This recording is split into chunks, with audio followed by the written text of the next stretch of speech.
This is the Moto Edge 60, a new mid-ranger with a curved screen and a 3x zoom camera. So is this phone the sweet spot in this year's Moto Edge family? I'm Will for GSM Arena, and let's find out in our Moto Edge 60 review.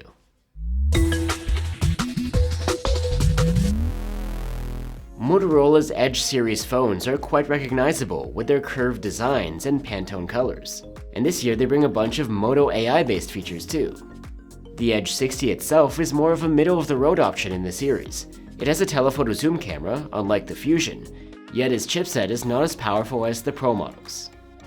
And the phone packs some upgrades over last year, like better ingress protection, a larger battery, expandable storage, and a new ultrawide cam. Our model has a back covered with vegan leather, though there's also a textile-like option and a sandpaper-ish one. Like I mentioned, the Edge 60 brings those signature curves. Both the back and front meet a thin plastic frame. The phone feels quite light and comfy in hand. Now, if you didn't notice, our Edge 60 has gone through a bit of accidental drop testing. The plastic frame got a little dinged up, but the phone survived with no issues. This phone is generally pretty tough. It even meets a military standard for use in extreme conditions. Like last year, there's IP68 rated protection against dust and water, but now the phone is IP69 rated too, against heated water jets. The display of the Edge 60 is a curved 6.67-inch OLED with a 1220p resolution, a 120Hz refresh rate, and Gorilla Glass 7 eye protection. The display looks quite good. There's plenty of sharpness here, and you have support for 10-bit color depth. You get HDR10 Plus video playback here too. Just like last year, the screen's brightness is great. We measured up to around 500 nits with the manual slider, and this can boost to 1400 nits in auto mode when needed. And the refresh rate behavior is the same too. You get 120 Hz when interacting with the screen to smooth out your swiping and scrolling, and this can dial down to 60 Hz when the phone is idling to save some energy. Like last year though, there's no support for an always-on display here. For audio, there's a pair of stereo speakers, and they're loud, scoring an excellent mark on the charts. The audio quality is just average though. Highs are well presented, but vocals and bass leave more to be desired. You can listen for yourself with our comparison tool linked below. An interesting development this year is the addition of expandable storage through microSD. That's on top of the 256 or 512 gigs of UFS 4.0 storage built in. And for biometric input, the Edge 60 has an optical under-display fingerprint sensor. It's fast and reliable. The Edge 60 series runs on Android 15, with Moto's own Hello UI interface on top. And this year, Hello UI comes with Moto AI.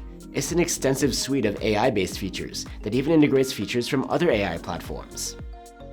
If you'd like to find out more about Moto's software experience and Moto AI, you can check out our dedicated video. And as for support, Motorola promises 3 major OS upgrades and 4 years of security patches for the Edge 60 series. Under the hood of the Motorola Edge 60 is the same chipset as the Edge 60 Fusion, a Dimensity 7300. In benchmarks, it's no chart topper, and it's worth mentioning that it's not exactly an upgrade over the chipset in the previous model, a Snapdragon 7 Gen 1 AE. The scores are roughly the same, and even lower in some tests.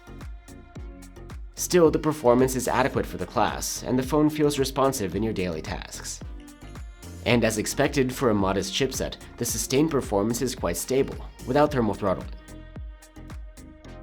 The Moto Edge 60 is powered by a 5200 mAh battery, a minor increase over the 5000 mAh one inside the Edge 50. Moto has done a lot better with the battery life this time around. The Edge 60 earned a solid active use score of 13 hours and 32 minutes in our tests. That's compared to a sub 10-hour score last year. The charging hasn't changed, it's again 68 watts, and there's no charger included in the box. Using Moto's adapter, we charged the phone from 0 to 81% in a half hour, and a full charge took 45 minutes, which is on the speedy side. But for some reason, while the Edge 50 had wireless charging support, that's not the case with the Edge 60. On to the Edge 60's triple camera setup. There's a main cam, a 3x telephoto, and a new 50-megapixel ultrawide, which replaces last year's 13-megapixel one. During the day, the main cam produces nice photos with plenty of color, good sharpness, and relatively wide dynamic range, despite the contrasty look. The detail isn't perfect. We notice soft patches on foliage, especially grass. But a bigger issue is consistency. Almost half of the photos we took came out blurry, soft, and noisy, or without HDR applied. Here are some portrait photos. The subjects come out a little rough around the edges. 2x zoom from the main cam is usable, but there's visible softness and noise, as well as upscaling artifacts. In low light, the main cam does a decent job. When the photos come out right, they have plenty of detail and wide dynamic range. Colors are conservative, and there's plenty of sharpening added here. Unfortunately, we noticed the same inconsistency when shooting at night as we did during the day. Many of the photos we took were unusable, coming out foggy, fuzzy, and noisy. Now for the 3x telephoto zoom. In good lighting, it does a solid job. Though its colors are more conservative and dynamic range is more limited than the main cameras, you get a good level of sharpness and detail. And at night, the zoom camera's photos are pretty good, with enough detail, nice colors, wide dynamic range, and low noise. And here's the new ultrawide camera. Its daylight photos look really good for this sort of camera, better than last year. They're generally sharp and have plenty of detail. And the colors are spot on. Since the camera has autofocus, it can also take macro close-ups. We're not really impressed with the end results though. At night, we expected more out of this camera. The photos come out very soft, yet with a ton of added sharpness. Detail is lacking, and dynamic range is limited, with dark shadows and some clipped highlights. Moto has swapped the selfie cam for a 50 megapixel one this year, and it does a great job. The subject is always well exposed, the colors are nice and natural, the sharpness is good, and the level of detail is impressive. Dynamic range is wide, and noise is low. The Edge 60 can record videos in 4K at 30 FPS with all of the cameras, including the selfie cam. 4K videos taken with the main camera come out sharp and detailed, with wide dynamic range and accurate colors. The telephoto zoomed videos are a bit soft for 4K resolution, but they're generally decent.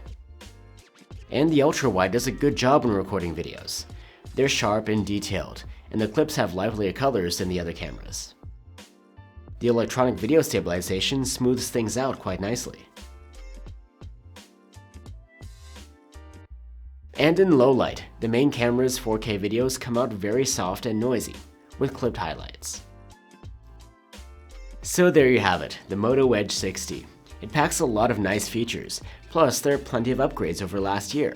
There's better ingress protection, longer battery life, expandable storage, and Moto AI features. And the new ultra-wide and selfie cameras do a great job too. Our main complaints are that Motorola has gotten rid of the wireless charging, and the main camera's performance is inconsistent. You can also get a better chipset at this price. And we have to mention the cheaper Edge 60 Fusion. It lacks the telephoto cam, but otherwise has the same features, plus a more consistent main camera and better battery life.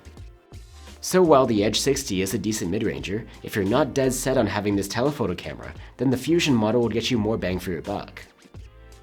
Thanks for watching, guys. Here's a link to our review of the Edge 60 Fusion.